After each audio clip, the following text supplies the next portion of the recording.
Muy buenas. Qué bueno que nos volvemos a encontrar en otra Trata Tech Talk.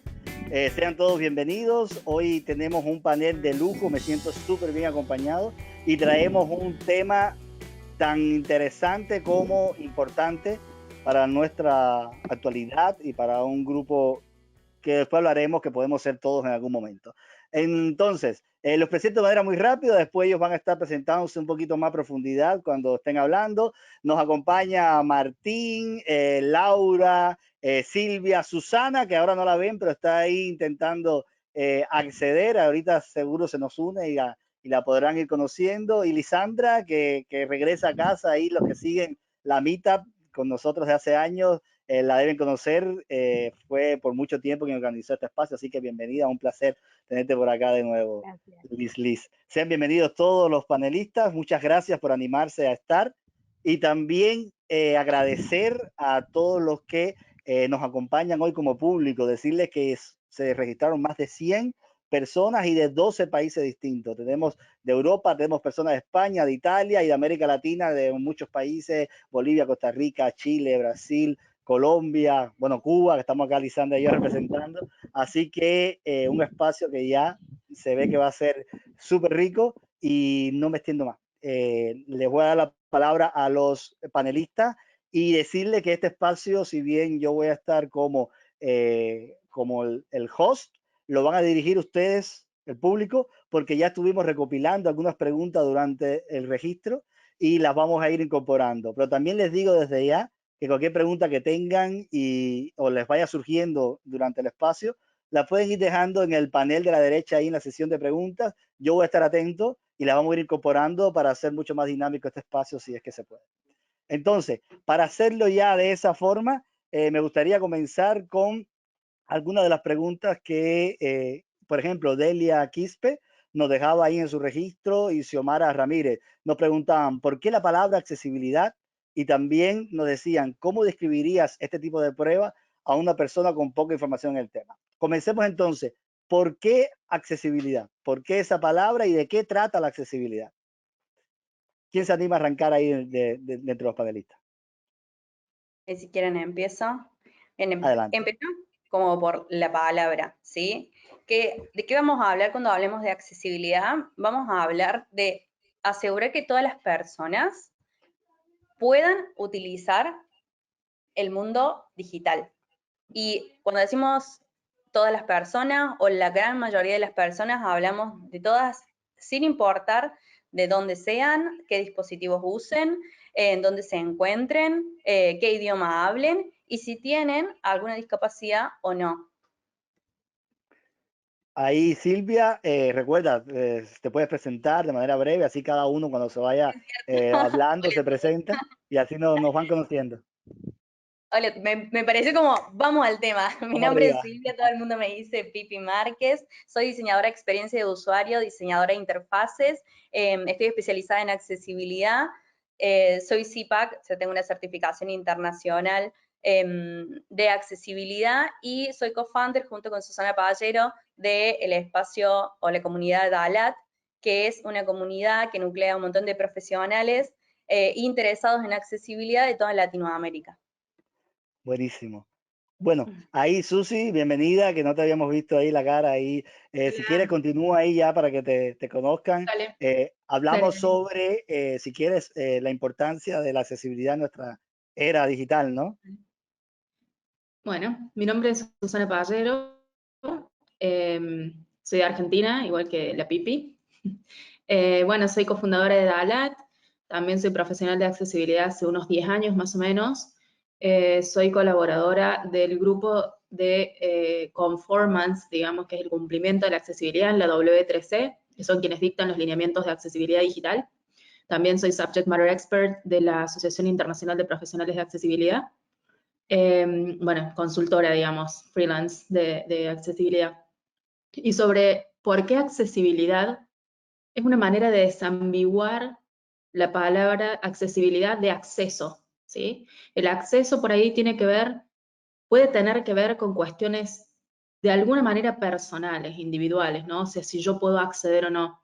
La accesibilidad es más bien la característica del objeto, ¿no? De lo de afuera. Si lo de afuera puede ser accedido por todas las personas, ¿sí?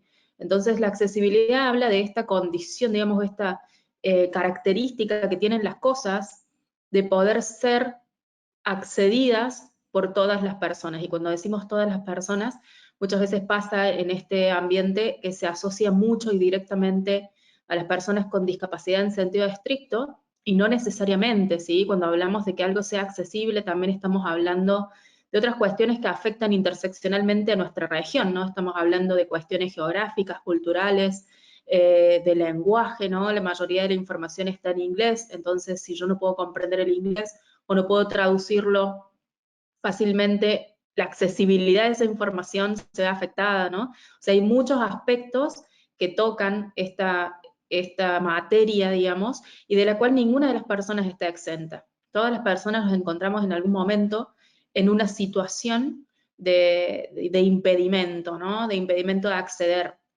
Y eso también está dado por el mero hecho de que por lo menos está en mis planes envejecer, y cuando envejecemos adquirimos discapacidades y por ende empezamos a encontrarnos con esas barreras que tienen las cosas, digamos. Sobre todo nuestro punto es la accesibilidad digital, ¿no? Es como el acceso a las plataformas digitales. Buenísimo.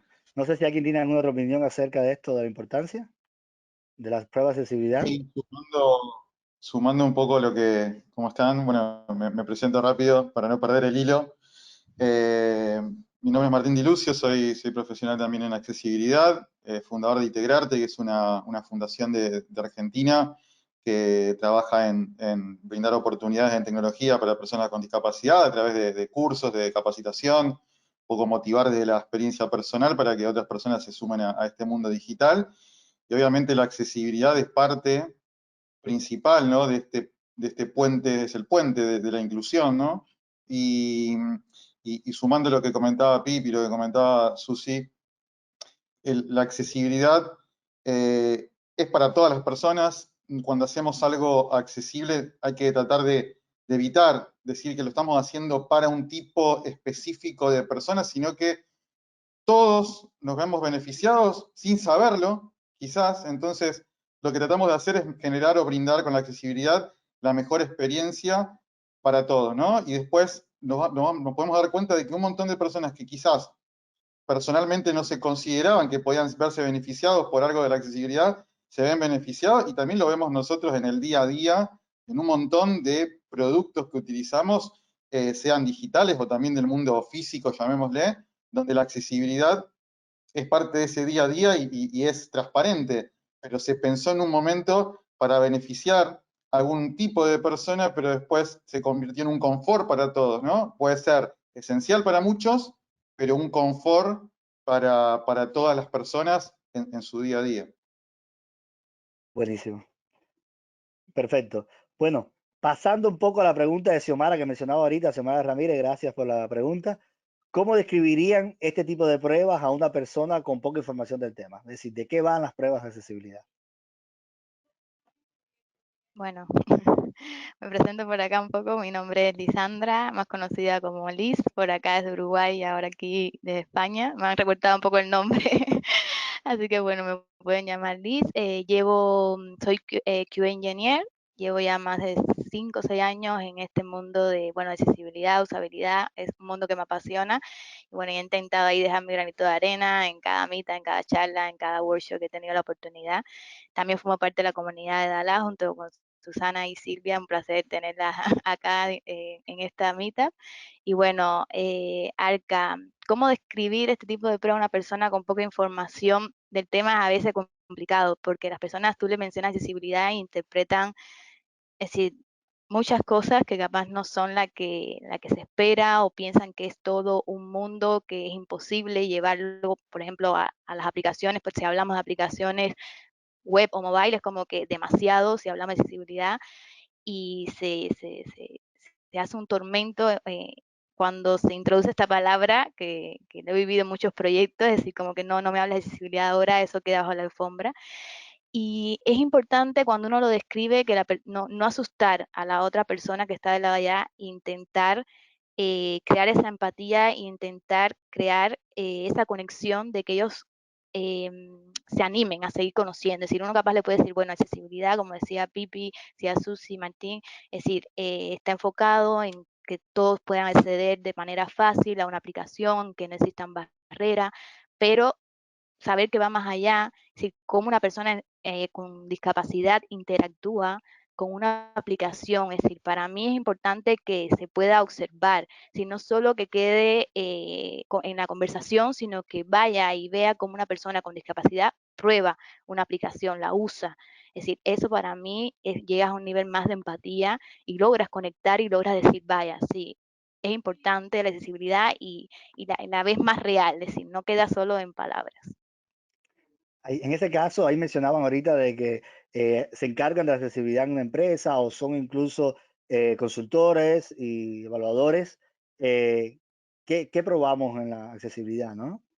Porque, Eh, por ejemplo, he estado en una charla con Lisandra que hacía ejercicio, que tapa los ojos a alguien, intenta que lo haga con la calculadora y demás, como para hacer ver esa necesidad y esa importancia. Pero ya como tester, que quiero hacer una prueba de accesibilidad, no, disculpa, accesibilidad en este caso, aunque está medio asociado, ¿no? También.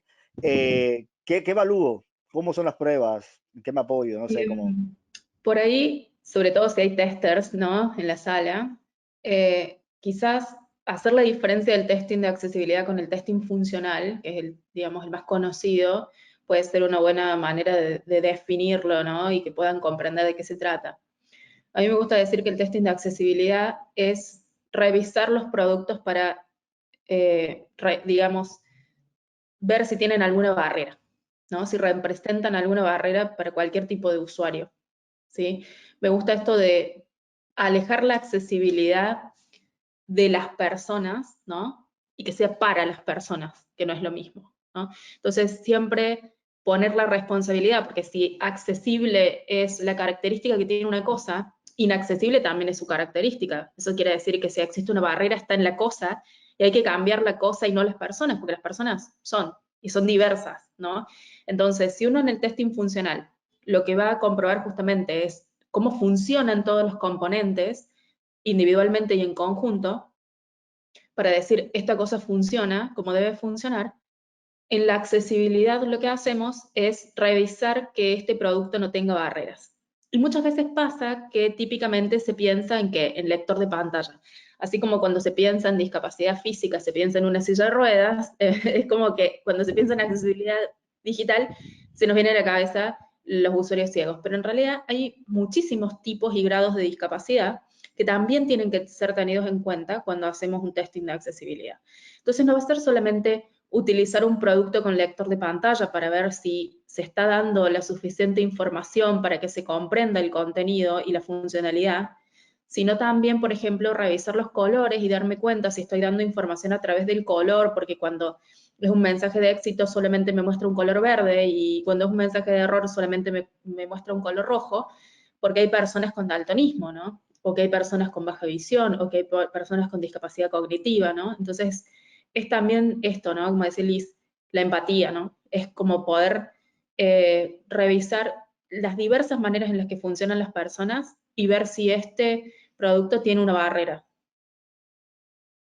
Buenísimo, muchas gracias. Ahí capaz le paso la pregunta ahora a Laura, así como que es la que me falta ahí para hablar. Y Laura, tengo entendido que hace poco se está iniciando de parte de la forma práctica de hacer pruebas de accesibilidad. Entonces me interesa ese enfoque de en ese inicio en hacer pruebas de accesibilidad, Laura, ¿qué fue lo que te resultó más llamativo, inesperado o lo que más te ha impactado, gustado, no?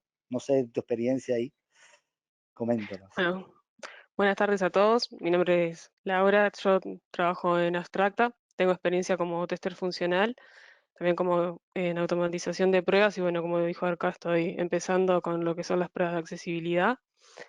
Eh, Bien, yo comencé realizando cursos y lo que me pasó particularmente fue al enfrentarme al ejecutar las pruebas, si bien en los cursos a veces se nos enseña ciertas metodologías, se nos enseñan las pautas de la WSAG y se nos dan ciertas herramientas de checks automáticos, a mí la mayor dificultad que tuve fue, y sigo en esa investigación, es cómo terminar de comprobar manualmente esas barreras que comentaban. Entonces, estoy en ese proceso ahora de aprender y comprender mejor cómo mejorar mis pruebas para poder asegurar bueno, que las diferentes plataformas son realmente accesibles.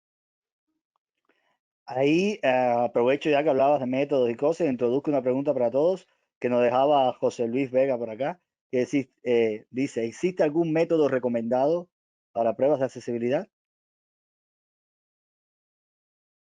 En principio, quiero agregar, en Adelante. principio pienso que el hecho de que no sea solo la prueba de accesibilidad, como que esto tiene que estar mucho antes en la creación de ese producto, ¿sí? Entonces, empezar desde un principio, cuando hacemos un research o estamos planeando, no sé, un nuevo modelo de negocio o lo que sea, cuando empieza la idea, tener realmente una visión o un mindset de accesibilidad. Entonces, pensar en todas las personas, pensar en sus diversidades y construir desde ese punto, desde que empezamos, investigando, diseñando, desarrollando y después cuando llegamos a las pruebas. Como que las pruebas es lo último, quizás es lo que le corresponde un poco al tester, que es el que hace ese trabajo, pero es un trabajo totalmente de equipo. Entonces, lo primero sería que todo el equipo sepa de accesibilidad y que vaya pasando, ¿sí? Como ese producto realmente por un montón de visiones distintas y diversas. Tiro eso y ahora sí, si quieren hablar particularmente de las pruebas, recomendar. Sí, cuando hablamos de método es, bueno, ok, realizan pruebas manuales buscando capaz esto, hay como herramientas de apoyo que ayudan y normalmente una prueba sería ejecutar esto, hacer Sí, lo otro, realizar. cuando hablamos de métodos, perdón, tengo algo de delay acá porque la conexión que tengo es horrible, por si piso a alguien. Sí, hablando de métodos, como decía recién Lau, está esta parte automatizada, ¿no? Y esta parte manual. Creo que por ahí, en todo lo que es testing funcional, cada vez más prosperan los tipos de testing automatizados y en accesibilidad pasa lo contrario, ¿no? O sea, las diversidades son tan, ¿no? Algo tan humano que es irreemplazable el rol del tester manual en las pruebas de accesibilidad.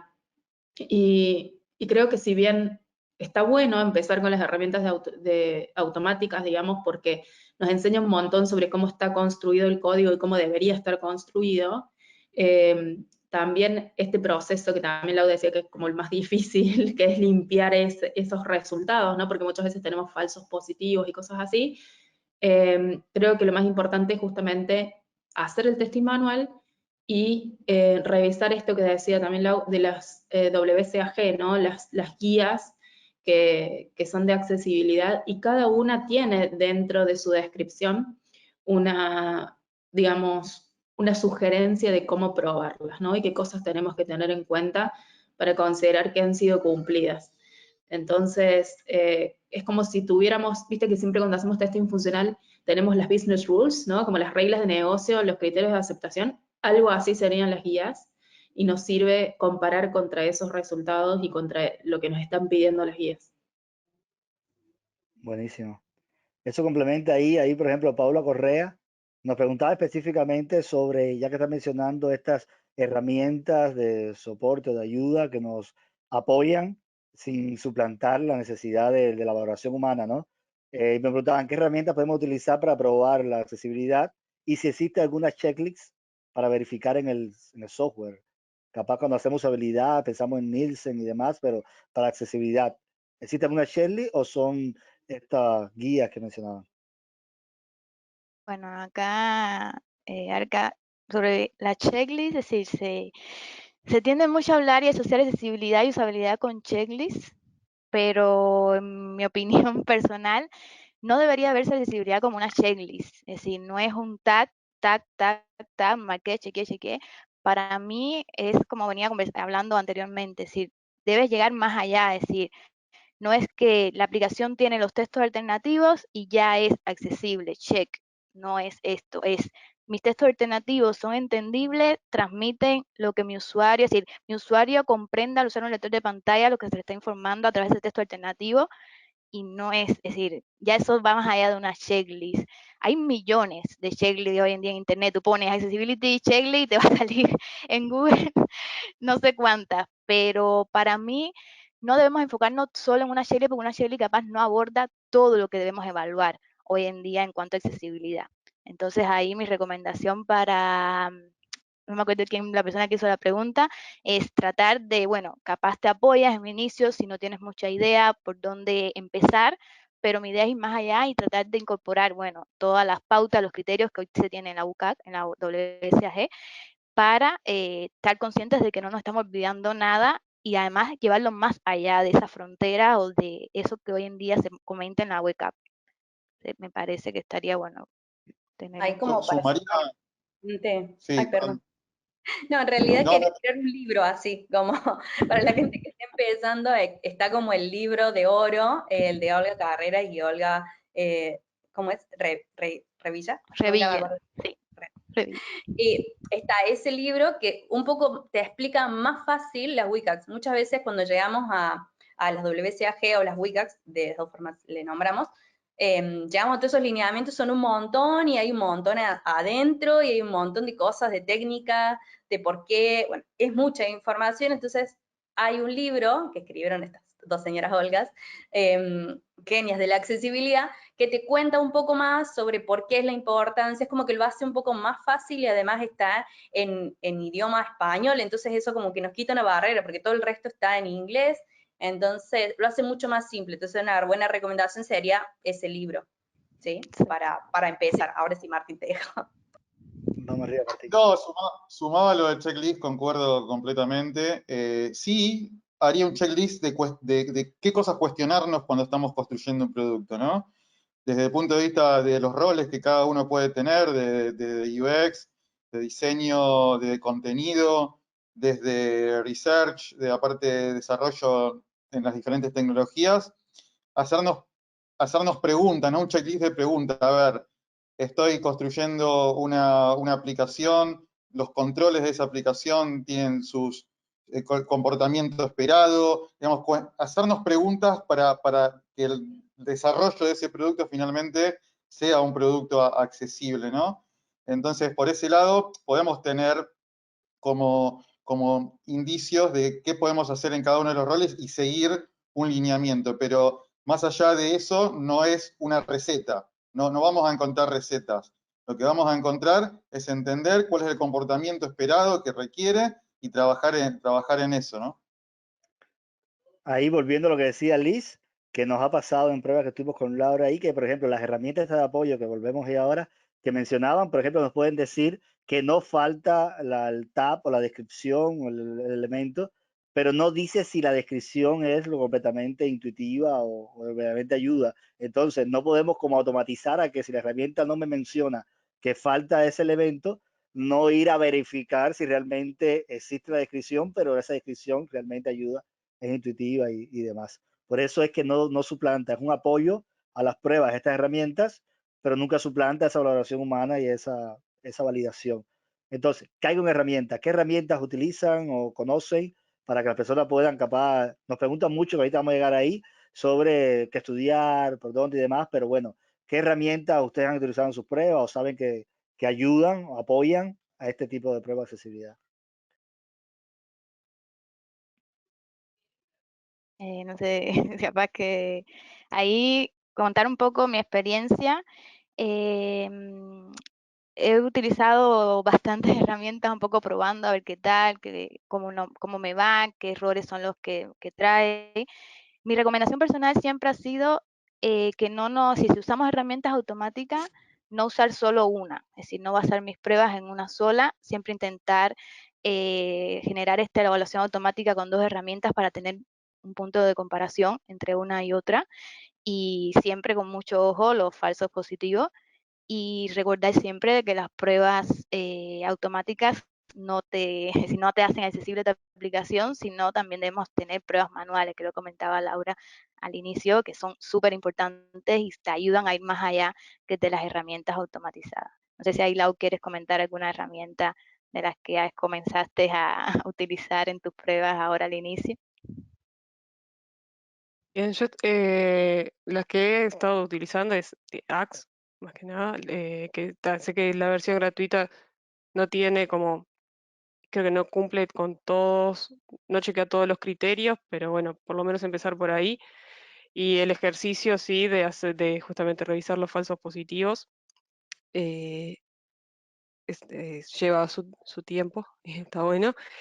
Y es utilizado después, sí, he hecho después pruebas de filtrado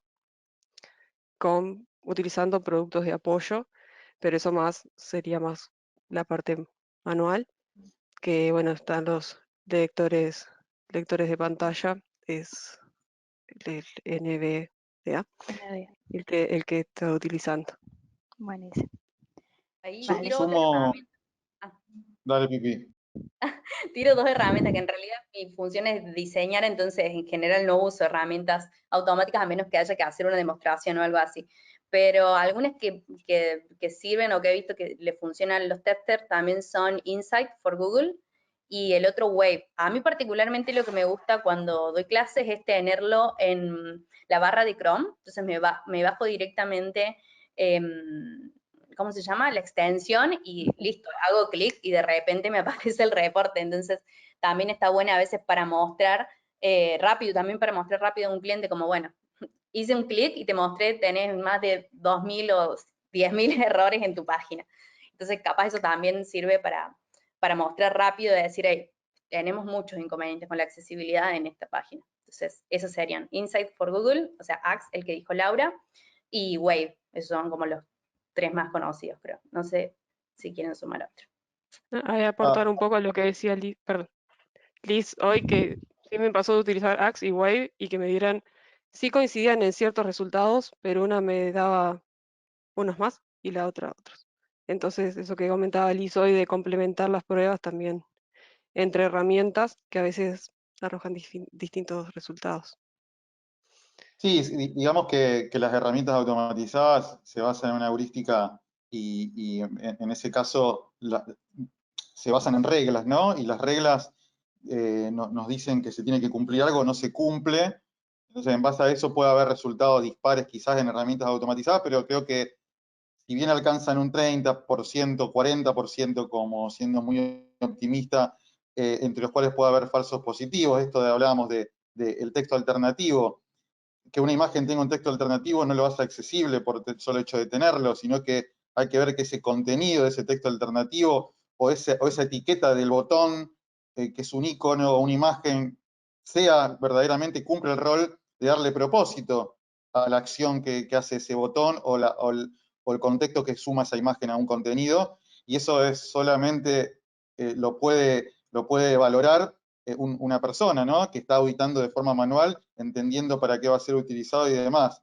Entonces, creo que si nos preguntan, y ahí como creo que lo que podemos recomendar está bueno comenzar con una herramienta automatizada, sin duda, vamos a poder descubrir muchos problemas, y después ya ir avanzando de a poco a entender cómo es un usuario, no un usuario, sino cómo es una tecnología. No todos accedemos a la información de igual manera, ¿no? Entonces, empezar a descubrir eso, empezar a conocer cómo es un lector de pantalla, cómo es navegar con un teclado, cómo es quizás manejar un dispositivo a través de indicaciones de voz, empezar a reconocer las tecnologías asistivas que existen y de esa manera ir avanzando en la práctica de auditar o reportar la accesibilidad. Y último, rápido, creo que Susi quería sumar ahí, rápido. Estamos hablando de herramientas que son para testear, pero si empezamos a tener en cuenta la accesibilidad en el momento cero, como decía Pipi, y siempre en accesibilidad hablamos, también tenemos que sumar herramientas para nuestro día a día, ¿no? Y facilitarle a los desarrolladores, a los diseñadores, que no tengan que ir a utilizar herramientas de afuera, sino que buscarle en su propio día a día, si usan Figma, si usan Visual Studio quienes desarrollan, que ahí hay herramientas que le van a facilitar mucho ir validando la accesibilidad también de forma automatizada, pero que van a llegar después a una instancia donde el auditar el producto va a ser con usuarios reales, y la herramienta automatizada debería tender a dar cero, ¿no? En errores encontrados, porque ya lo solucionamos en las etapas previas. Yo quería agregar algo, no sé si se me va a escuchar bien porque tengo una Se conexión escucha, horrible. se escucha bien, adelante.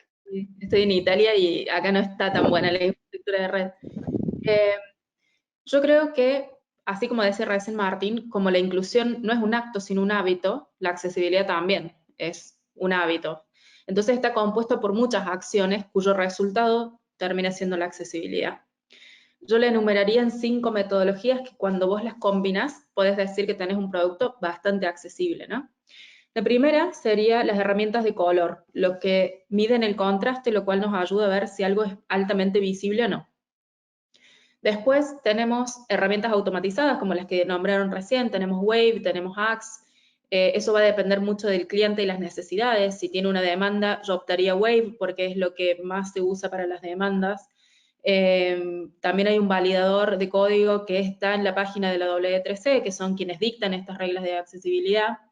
Después diría que tenemos la prueba con Zoom, que es agarrar en el navegador directamente, ponemos el zoom al 200 y después al 400 y hacemos las pruebas para las personas que necesitan usar, ¿no?, los textos más grandes y demás.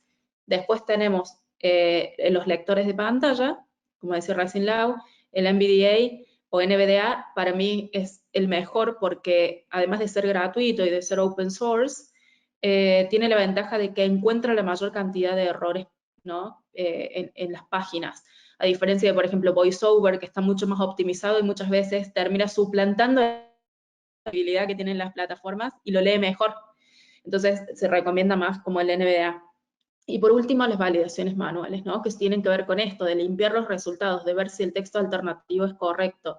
Si yo tengo un link, capaz que tiene el label, tiene todo lo que un link debe tener semánticamente, pero no debería ser un link, debe de ser un botón por cómo se comporta en la página, ¿no? Entonces, las cosas manuales, que es ver si un video tiene subtítulos, si necesita audiodescripción, así como un montón de cosas que son solamente chequeándolas, ¿no? Entonces, con esas 5 metodologías combinadas, vas a poder testear casi todas o todos los lineamientos que tiene actualmente la accesibilidad. Buenísimo eso, Susana. Después, ahí nos pedían, por ejemplo, el título del libro, lo vamos a dar en la descripción, y estos también, estos comentarios así, hacerle ahí el highlight, y cualquier otra referencia que vayamos dando, igual, para que lo busquen luego ahí en nuestro canal y vean ahí en la descripción la información. Un poco sobre lo que hablamos, tenemos escrito un Medium con Susana y también con Martín, bueno, con varios profesionales de la accesibilidad. Tenemos escrito varias notas sobre esto, como por ejemplo, cómo testear con teclado, ¿sí? Susi tiene como una lista de esto, bueno, primero tenés que hacer esto en cada página, o pensar como paso a paso. Entonces, habría estas cosas que las tenemos como resueltas quizás más fácil, o como para que se vayan metiendo más en este testing automático. Incluso lo de los textos alternativos, también tenemos uno que habla un poquito de código, pero habla mucho más sobre este significado, como saber cuándo poner y cuándo no poner texto alternativo. Entonces, si quieren ver en nuestros mediums, ahí después que lo pueden ver, ¿sí? Buenísimo, claro. Ahí sí, igual pondremos los links a estos medios de ustedes y a la comunidad para que quiera se pueda unir y tener acceso a toda esa información. Ahí de lo que mencionaban ahorita, sobre todo ahí Martín que comentaba esto de no esperar al final a hacer una prueba, sino ir durante el proceso validando, respondía un poco a Hans Escobar, que preguntaba cuándo aplicar las pruebas de accesibilidad. Esto muy asociado a esta tendencia Shift Left Testing, y sería, como mismo mencionaba Martín, mucho más útil que como tester, cuando probamos diferentes funcionalidades, validemos en ese momento si está cumpliendo o no con esos aspectos o según la WCG y demás, para poder desde ahí ir trabajando accesibilidad y que al final ya el chequeo sea como, digamos, rutinario, porque lo hemos tenido en cuenta durante todo el proceso. Sería lo ideal en cualquier tipo de prueba, pero sobre todo en esta por la implicancia, ¿no? Ahí, Sí, sí, adelante. para dar 2 ejemplos bien concretos, ¿no? Digo, en cualquier etapa del proyecto podemos ir testeando, no hay que esperar tener un prototipo o un proyecto en una etapa temprana, sino que directamente, para poner un caso concreto, desde un Figma podemos detectar ya el tema de contraste de colores o el caso de los tamaños de los botones o de los targets, ¿no? de las regiones accionables, por touch o por clic o por lo que sea, ya podemos detectar ahí, y que eso no debería bajar al siguiente escalón de implementación. Un desarrollador no se debería encontrar con una situación de accesibilidad donde tenga que definir un color o un tamaño. Eso tiene que venir previamente ya definido, accesible. Entonces, también es importante, si bien todos tenemos que tener en cuenta la accesibilidad, hay cosas que algunos roles tienen que tener más en cuenta que otros. Entonces, también definir las prioridades y las responsabilidades de los roles. De vuelta, desarrollo va a tener una responsabilidad en la implementación, en el comportamiento, cómo debe interactuarse un componente de una web o de una aplicación, pero desde diseño deben bajarle cierta información también de cómo tiene que ser, y entonces las responsabilidades también hay que empezar a dividirlas y a tenerlas en cuenta.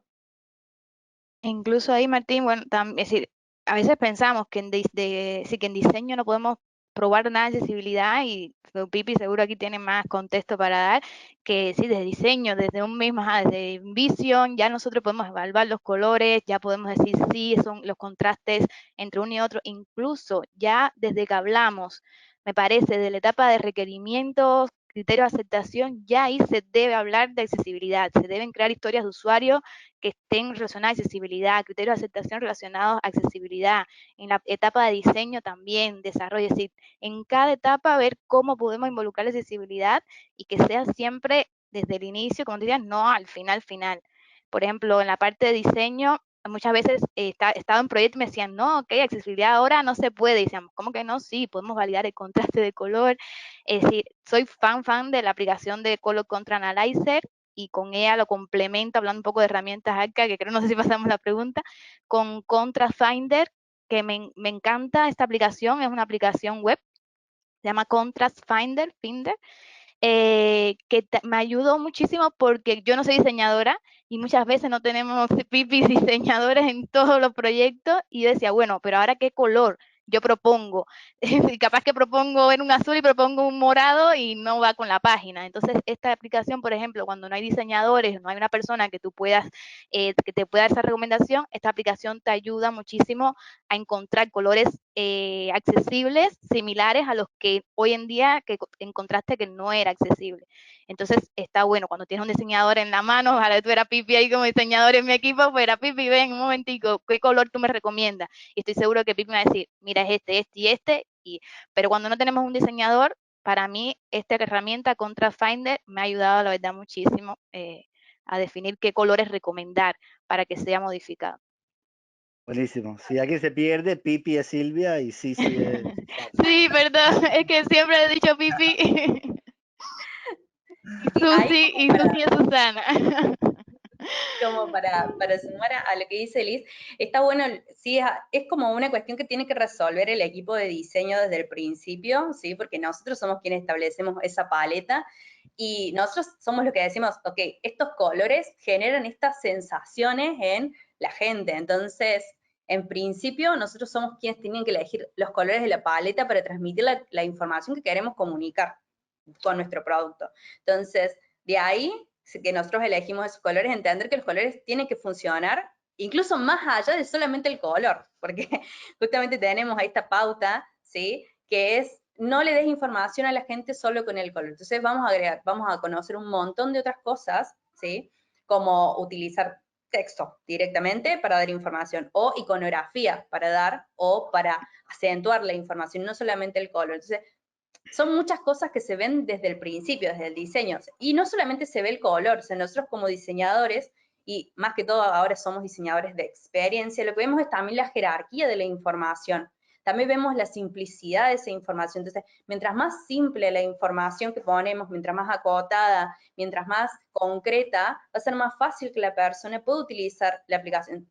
El copy, sí que es como las palabras que se escriben en las interfaces, son súper importantes porque toda la web está hecha de palabras, ¿sí? Más allá de que haya mucho multimedia, todo está hecho de palabras. Entonces, mientras más simple las palabras, mejor. Entonces, siempre es bueno tener un UX Writer, por ejemplo, en los equipos, que pueda comunicar la información que nosotros queremos dar de manera simple. Mientras más simple, más personas de más variedad de rangos etarios, con capacidades va a poder distinguir, va a poder interpretar la información y poder utilizarla, que es lo que en definitiva queremos, que entre nuestro producto, que compre nuestro servicio, que siga viniendo y viendo nuestra información. Entonces, el texto, el color, la jerarquía de esa información, bueno, incluso la tipografía, que también total propiedad de diseño, es importante que le evaluemos, que elijamos tipografías que no sean, por ejemplo, súper ornamentadas, porque pueden causar distracción, pueden ser difíciles de leer, ¿sí? En general siempre vamos a utilizar tipografías que sean más simples a lo que las personas estén más expuestos durante toda todas las etapas de su vida, porque es mucho más fácil entender, por ejemplo, una letra Arial que, no sé, una Gothic, no sé cuánto, porque en definitiva después los caracteres también son muy parecidos entre sí. Hay una de las pruebas que nos gusta hacer siempre, es esto de chequear que la L minúscula, la I mayúscula y el 1 no se ven iguales, porque en muchas tipografías se ven todas como un palito, nada más. Y eso lo que genera es que después no podamos leer, ¿sí? Como las palabras, porque a veces no terminamos de entender el contexto, porque las letras son todas iguales, entonces, ¿qué es? Un 1 es una L, es una I, ¿qué palabra es la que me estás poniendo acá? Entonces, ya eso dificulta cognitivamente la lectura.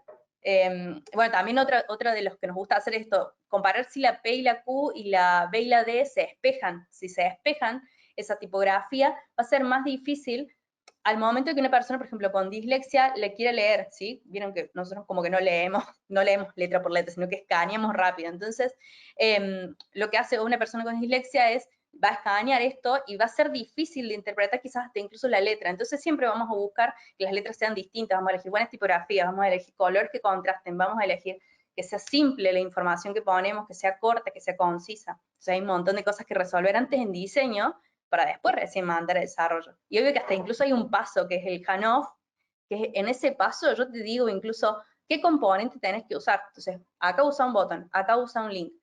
Acá el sistema de la forma de lectura tiene que ser esta, para que el lector de pantalla pueda ir y tomar la información de manera correcta. Entonces hay un montón de cosas que hacer desde el principio en diseño hasta llegar, digamos, al final. Interesantísimo. Ahí nos preguntaban, por ejemplo, muy relacionado, alguien decía, Gloria Díaz, ¿entendería entonces que la accesibilidad la daría inicialmente los encargados de los requerimientos? Y ahí entraba lo que decía Martín de los roles, ¿no? Desde ahí hay responsabilidad hasta todo lo que va pasando en el proceso, ¿no? Sí, igual respecto a lo que es el ejercicio de nuestra profesión, ¿no? Porque estamos hablando del escenario ideal, que es decir, bueno, empiezo un producto desde cero, tengo la posibilidad de elegir, de agregarlo en los requerimientos, de que el diseño tenga los principios establecidos, pero la realidad es que hoy en día, según por lo menos la última encuesta de la WebAIM, cerca del 93% de los sitios web en el mundo son inaccesibles todavía, ¿no? Entonces es mucho más probable que te toque como proyecto una remediación, que es un producto que ya está construido, que es inaccesible, y no por ahí empezar desde cero un producto, ¿no? Entonces también hay que tener en cuenta desde la profesión cuáles son estos dos escenarios, ¿no? Nos puede tocar el ideal, que es empezar desde cero, pero también nos puede tocar que nos traigan un producto inaccesible y ahí vamos a tener que hacer dos cosas. Por empezar, el testing de accesibilidad, que para decir, bueno, dónde estamos parados, ¿no? O sea, en qué grado de accesibilidad estamos con el producto, y después crear una estrategia para ir agregándola de a poco, y en principio va a ser a miras de remediar, ¿no? De que va a quedar medio parchado, ¿no? Porque si yo te digo, no sé, necesito que esta mesa sea una silla, y yo te puedo hacer algo para que te sientes, pero no va a ser una silla y así de cómoda y así de linda, ¿no? O sea, cuando uno remedia, medio que hace eso, parcha, ¿no? Entonces no va a funcionar al 100%.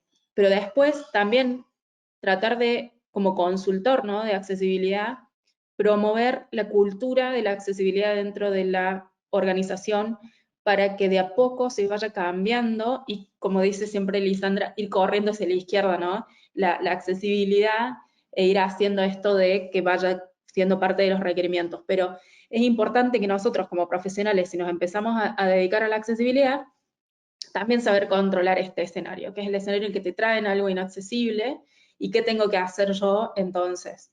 Entonces, qué sé yo, saber si muchas veces te toca un cliente que trae una demanda de accesibilidad, ¿no? Porque también hay que tener en cuenta que la accesibilidad es un derecho humano y como tal está regulado por muchísimas leyes en distintos países, ¿no? Y entonces a veces las demandas, que son millonarias, llegan un cliente como con el producto que quema, así como diciendo, bueno, tengo esta demanda, necesito hacerlo accesible. Entonces ahí también tener en cuenta otras cosas que tienen que ver con el cumplimiento de leyes dentro de accesibilidad, que no es lo mismo que la conformidad al estándar, que es el de la W3C.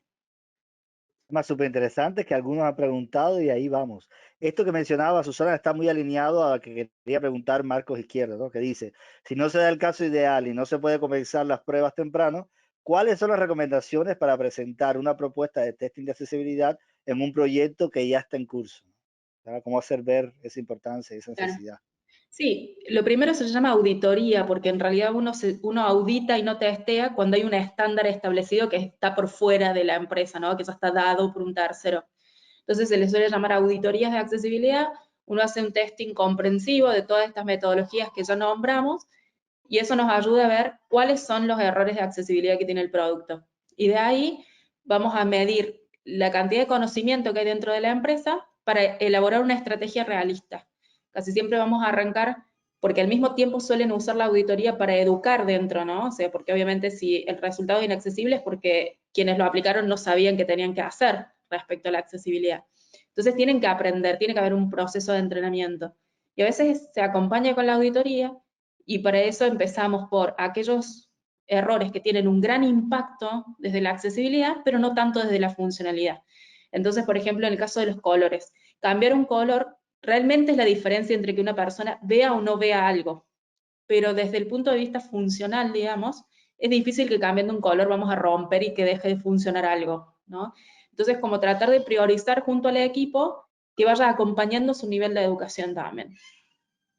Buenísimo. Ahí mencionó, bueno, no Sumo, sé, Martín, vamos. sumo eso a esto de priorizar, ¿no? De una vez que tenemos esta auditoría, este reporte, empieza otro trabajo que es priorizar, definir eh, qué queremos lograr en realidad, qué pasos vamos a ir dando. Y también nos vamos a encontrar con que a veces arreglar cosas muy pequeñas destapan otros problemas de accesibilidad posteriores, ¿no? Entonces, por eso a veces, cuando así de forma muy general, podría llegar a decir que revisemos con una herramienta automatizada, solucionemos algunos de los problemas que nos da esa herramienta automatizada y después vayamos por una auditoría completa, verdadera, con usuarios, ¿no? De manual y demás, porque a veces nos van a destapar, solucionar un problema nos va a destapar otros problemas de accesibilidad que no se estaban pudiendo chequear porque no era funcional o no podíamos alcanzar nunca cierta parte.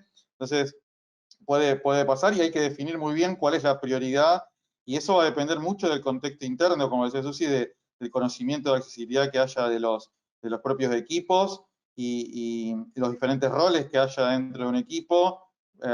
Si tenemos el mejor de los casos, vamos a tener equipos diferentes de desarrollo de UX y en otros casos el mismo equipo que hace un poco todo en empresas más pequeñas o en proyectos más pequeños y ahí es trabajar codo a codo con esos equipos para ir educando a medida que vamos resolviendo problemas. Ahí plantea una situación Luis Michelena que no sé si ustedes han vivido o suele pasar, ¿no? Él plantea primero que dice, no se puede hacer un adaptador para una silla de ruedas sobre una bicicleta. ¿Cuándo se decide hacer una nueva aplicación? Como no, hacer muchos parches no va a funcionar, hay que empezar de nuevo. ¿Suele pasar? Está bueno eso. Rápido cuento que a veces como que no salimos, una vez me dijeron, salí de la caja, Martín, porque estaba dándole vueltas a un problema y en realidad era que la historia no estaba bien contada. Entonces a veces queremos buscar soluciones a problemas de accesibilidad y no pensamos que, la historia desde el vamos está mal contada. No podemos generar experiencias que solamente quizás transmitan la información de forma auditiva, porque vamos a poner un montón de barreras para un montón de personas, porque la historia ya se contó mal, ya se está contando mal. Y no es, busquemos una alternativa para esa historia, no, pensemos la historia desde cero, y creo que ahí hay otro desafío para la accesibilidad y quizás para quienes se encargan de generar estas historias, es ¿estamos pensando historias que incluyan a todas las personas o estamos solucionando las historias que ya están hechas para que sean accesibles? Ahí también hay otro desafío de conocer de cómo son o cómo quieren los usuarios que se cuenten esas historias. Bien, antes se nos está acabando el tiempo increíblemente y quería tocar algunos puntos que se han mencionado pero profundizar un poquito. Por ejemplo, hay dos preguntas, una de Rocío Armaranto y otra de Nicolás Reina, que nos hablan sobre la WCAG, ¿no? 3.0. Rocío nos dice, la W3CAG está creando las nuevas pautas 3.0, que cómo van a influir este nuevo estándar en las metodologías de testing de accesibilidad. Y Nicolás nos dice, ¿consideran que el enfoque de prueba bajo el WCAG 3.0 es tal vez apuntar a la excelencia y deberíamos aún tomar la 2.1? Este nuevo estándar, ¿qué tanto va a implicar en las pruebas de accesibilidad? Bien, Hay que hable la ahí experta que es Susana. bueno, creo que Susi Para tiene ver, bastante contexto. tiene toda la data. Sí. Yo formo parte del grupo de la W3C que está creando estas pautas, las 3.0. De hecho, estoy en el equipo de Conformance, que es el que se dedica a escribir qué va a implicar que estás cumpliendo con las pautas y qué no, digamos. ¿Qué cambia a partir de las 3.0? Todo. Todos volvemos a cero y vamos a tener que reaprender la accesibilidad porque cambia hasta la metodología, ¿no? Cuando cambia el número de adelante, digamos, porque ahora teníamos la 2.0, la 2.1, la 2.2, ¿no? Cuando cambia el número de adelante es que ha cambiado la metodología. Entonces significa que ahora ya no vamos a tener más A, AA, AAA, ya no va a ser tan como accesible e inaccesible, va a haber grados de accesibilidad y hay un montón de cosas que van a cambiar. ¿Por qué? Porque cuando se escribieron las pautas 2.1, 2.0 y demás, sobre todo las 2.0, era otro escenario, ¿sí? La mayor parte de la navegación se daba en las computadoras de escritorio, las de tubo grande, los monitores, por eso el algoritmo de color está hecho en base a eso, y a la poca información que había en el momento sobre cómo se perciben los colores y la iluminación de los colores, y ahora va a cambiar ese algoritmo, ¿sí? Ya hay una herramienta que si quieren les voy a dejar el link, para que ustedes puedan ver cuál es el nuevo algoritmo de color, por ejemplo. Muchas cosas van a cambiar. Y se va a centrar mucho más en la accesibilidad cognitiva, se va a tratar de construir los lineamientos de manera que sean mucho más fáciles de comprender por las personas y van a incluir nuevas tecnologías como inteligencia artificial, realidad virtual, Internet de las cosas y mucho más mobile, ¿no? Porque cada vez uno va abandonando más lo que es computadoras de escritorio. Entonces creo que va a haber un montón de cosas que van a ser súper interesantes, pero al mismo tiempo el otro día hablando con Sherry Byrne Aber, que es una profesional de accesibilidad muy conocida, decíamos, si hoy en día, habiendo y estando tan desarrollada la tecnología que permite que la web, una web simple, sea accesible, aún así tenemos un 93% de webs inaccesibles, ¿cómo vamos a lograr que estas nuevas tecnologías sean accesibles, no?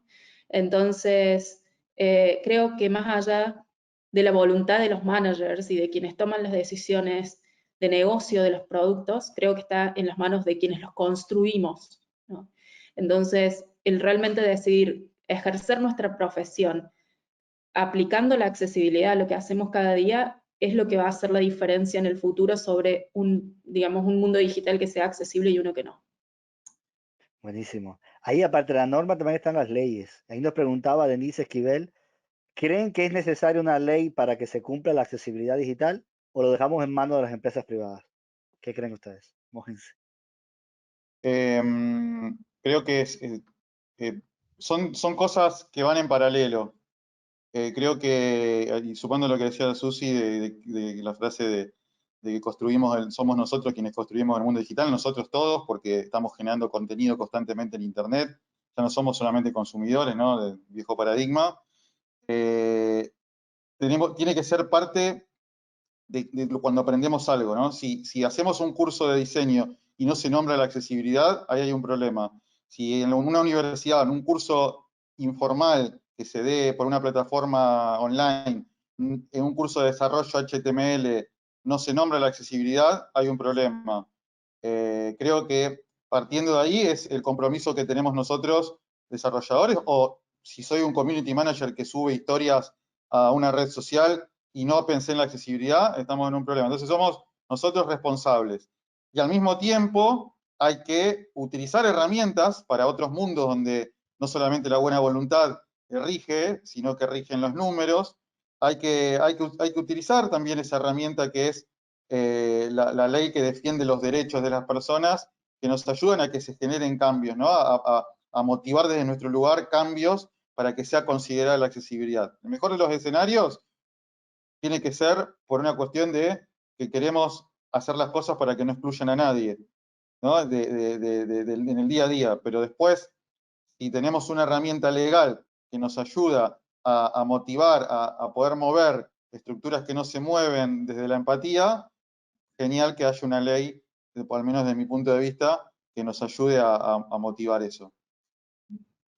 Me encantó la pregunta que hicieron, me parece genial, porque es un gran debate en nuestra materia, digamos. La primera respuesta que se me viene a la cabeza es: nunca vamos a dejar el cumplimiento de un derecho humano en manos de los privados, ¿sí? A la voluntad de los privados. Eso sí o sí tiene que tener una protección que tiene que ser pública, que tiene que ser una materia de política pública. Por otro lado, tenemos el caso de Estados Unidos, que es un ambiente altamente litigioso, que no ha comprobado tener mayor efectividad en el cumplimiento de la accesibilidad, a pesar de que cualquier persona puede demandar de manera gratuita por millones de dólares a empresas por ser inaccesibles, el nivel de accesibilidad no ha subido. Entonces, tampoco podemos decir que la herramienta punitiva, digamos, es la respuesta correcta. Por otro lado, tenemos otros sistemas como el de Canadá, donde en realidad se hizo el proceso inverso. El Estado se ocupó de volverse accesible, de acompañar a la población y a los privados a ese proceso de accesibilidad y de conversión, y fue como una especie más de educativo y acompañamiento. Tuvo mucha más efectividad que el modelo estadounidense.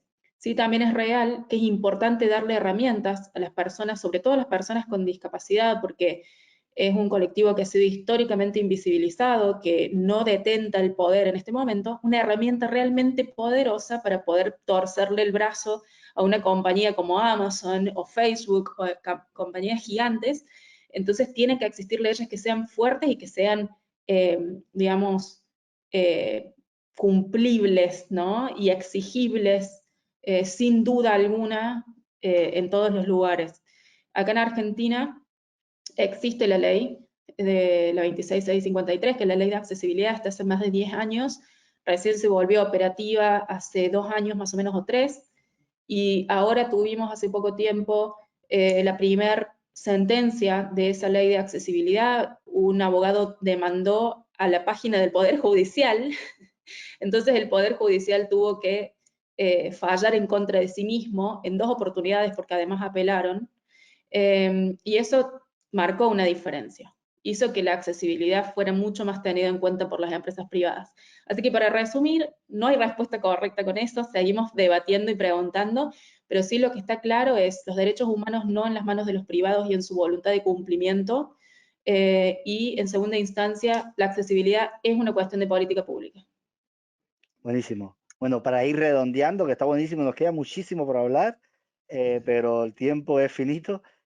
Nos han preguntado muchísimo consejos sobre dónde aprender sobre el tema, dónde encontrar información. ¿Qué recomendarían ahí? Ya recomendaban el libro de la Solga, lo vamos a dejar ahí en los comentarios. ¿Qué más por ahí? La comunidad que tenemos, Dalat, tiene un montón de cursos gratis, entonces ahí están los videos en YouTube, pueden empezar, hay un curso con 12 clases sobre testing de accesibilidad, entonces empiecen por esos 12 videos de más o menos 2 horas, creo que sí, 1 hora, 2 horas, a veces charlamos más, a veces menos, pero donde explicamos todas las bases, incluso todos estos 5 formas de 5 formas de testing, que hablaba Susana hace un rato, están explicadas en cada una de las clases, entonces yo recomendaría nuestro curso. Dejamos el link también en la descripción ahí para que puedan acceder de manera sencilla. Yo Otro también tema, ¿ahí va? recomiendo los cursos de Integrarte, también, que tienen en cuenta la accesibilidad siempre, tanto para el dictado como para la aplicación, así que también ahí. Otra pregunta iba acerca de certificaciones. Ahí mencionaban algunas que estaban certificados. ¿Cómo se acceden a estas certificaciones? ¿Cómo se preparan? No sé. Bien. En principio nosotros sacamos, el año pasado creo que fue, una certificación con UTN en base a ese curso. Entonces, si volvemos a sacar otra certificación este año, podrían tomar una certificación de UTN de Argentina y tenerla. A ver, la certificación no importa si no son de Argentina, ¿sí? Se les da igual el certificado con su número de identidad. Y certificaciones, hay certificaciones internacionales, por ejemplo, Susana y yo rendimos una certificación internacional que es el CIPAC, entonces la recomendación sería, pueden investigar más sobre la IAP, que es, digamos, el ente, el organismo que da las certificaciones, y tienen dos certificaciones como importantes. La CIPAC, que es como la más sobre competencias core de accesibilidad, como entender de discapacidad, entender las barreras, entender todos estos temas legales, administrativos, la forma de crear productos, entonces como los más básicos es CIPAC, y después tienen otra que es WAS, que es una certificación más ligado a la parte técnica. Entonces, si ustedes están desarrollando, bueno, también si son diseñadores, se ve toda esta parte mucho más técnica, y obviamente saber las UICACs y toda esta parte se ve en esa certificación. Esas son por lo menos las certificaciones que existen internacionalmente para accesibilidad, ¿sí? Un dato Buenísimo. ahí es el CIPAC está en inglés, entonces creo que ese es un bloqueante.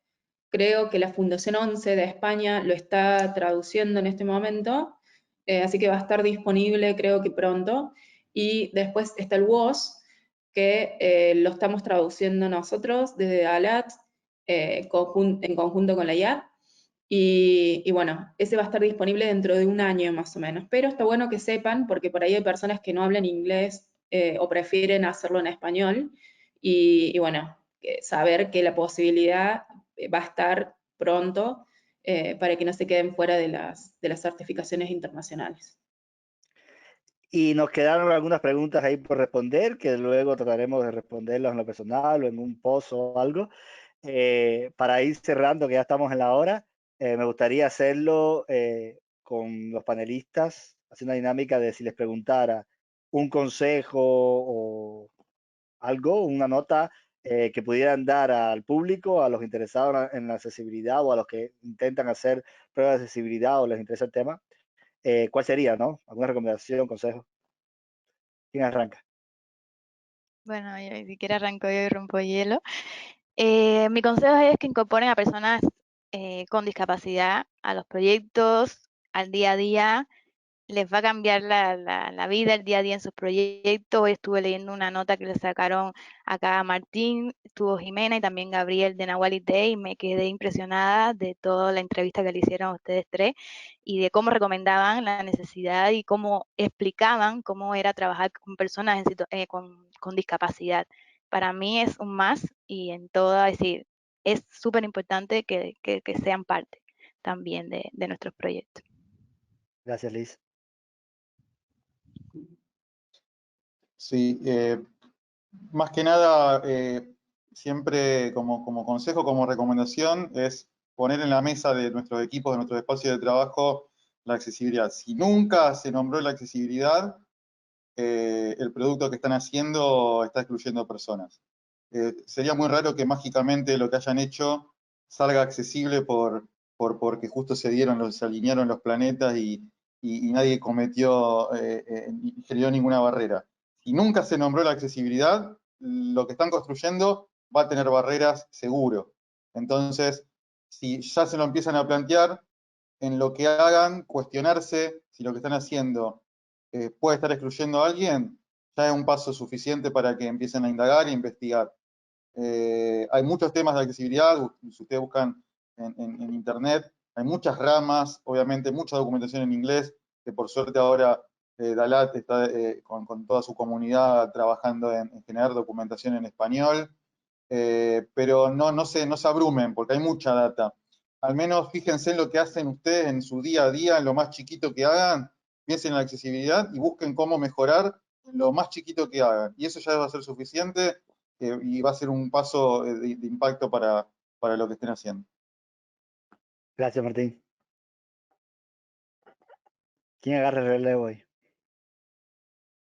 Yo por mi parte, en realidad, eso sí, como decía Martín, que empiecen a meterse en el tema, que sí puede resultar abrumador y más cuando empezás y buscas y hay de todo un poquito, pero bueno, empezar por los materiales que se recomendaron y de a poco irse introduciendo en el tema y mantenerse informado, seguir personas que están en la comunidad siempre es importante, en la medida de lo posible asistir a charlas y estar al tanto de lo que está pasando actualmente, me parece que siempre está bueno.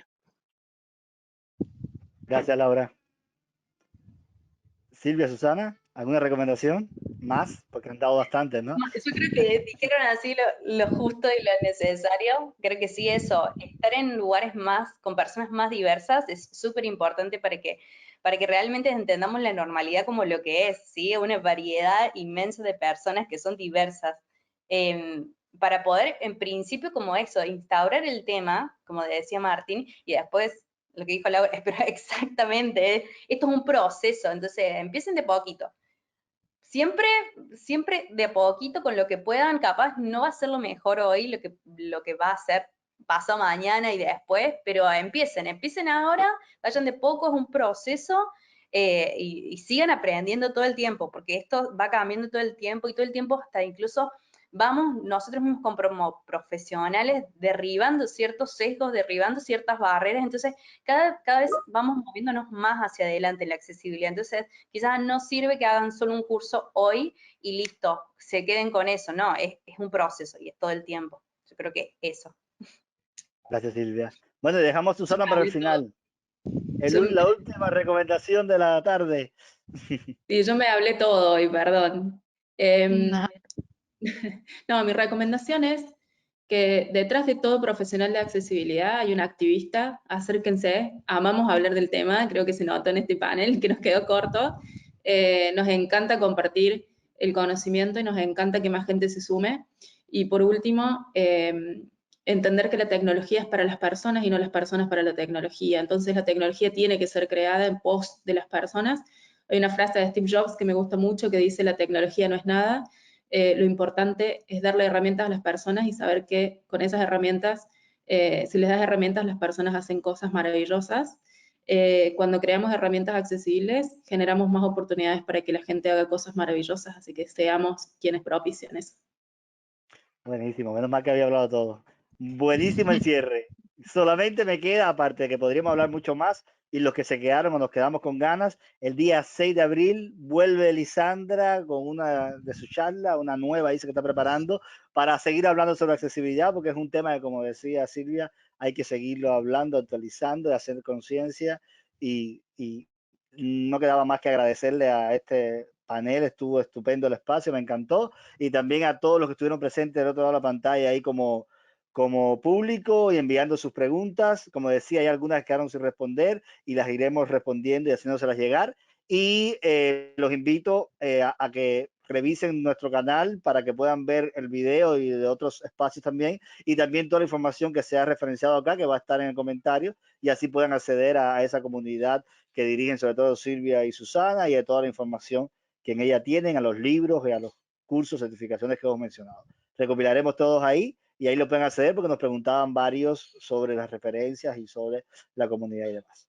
Entonces, muchísimas gracias a todos. Muy lindo el espacio. Felicidades al panel por sus planteamientos y también a los presentes por haber sido testigos de esto. Seguimos con el video haciendo divulgación de esta forma y nada, nos seguimos encontrando en otros espacios.